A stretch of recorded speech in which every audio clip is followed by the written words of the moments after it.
So I read a manhwa called The Horizon, and it's one of the saddest stories I've ever read. It's only 21 chapters long, and in theory it sounds short, but in fact that's what makes it so good, because the length doesn't really matter. In fact, it just makes it even more devastating. It's best to read it in one sitting, not because it's fast-paced, but because it stops giving you room to breathe, and The Horizon is a story that refuses to let you even do that. It just wants you exhausted, it wants you hollow by the end, just like its characters. At its core, The Horizon follows two children, a boy and a girl, wandering through a world destroyed by war. There are no proper names given, so they're just the boy and the girl throughout the story. There's no countries, no politics, no factions to root for, and that absence is intentional. It's just that this isn't a story about why war happens, it's about what happens after the fact. The boy begins the story alone. He's already lost everything by the time we meet him, his family, his home, and any sense of safety. He walks along an endless road littered with corpses, abandoned vehicles, and ruins. The world is gray, empty, and suffocatingly quiet. And it works in tangent with the art and just the atmosphere of the story as a whole because it makes you feel how depressing the story actually is. This mute tone kind of happens throughout the entire manhwa, but when the boy meets the girl, it isn't a hopeful moment in the traditional sense. There's no warmth, no relief. It's more like just two survivors recognizing something familiar in each other.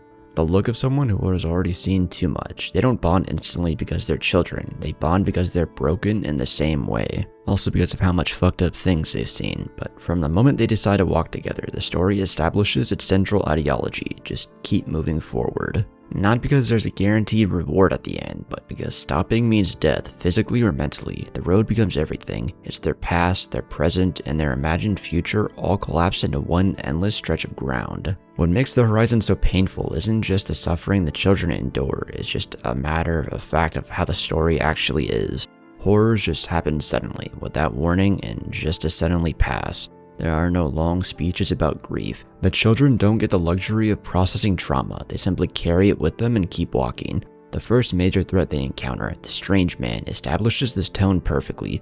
He isn't some grand villain with a plan. He's unstable, cruel, and opportunistic. He represents the kind of person war creates when all social structures collapse. He toys with them, terrorizes them, and forces them to confront the reality that all adults, the people who are supposed to protect children, are often the most dangerous of all.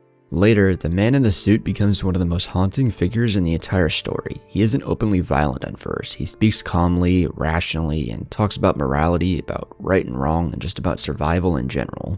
But that's just what makes him terrifying. He embodies the way people justify evil when the world falls apart. He teaches the children lessons, but those lessons come with a cost, the slow erosion of innocence. One of the most heartbreaking aspects of The Horizon is how it portrays adulthood. Adults are not saviors here. They are the cause of the war, the perpetrators of violence, and the ones who normalize cruelty. The children aren't afraid because monsters exist, they're afraid because humans exist. The girl's backstory deepens its tragedy even more. Through fragmented memories, we learn about her past, her family, and the life she lost.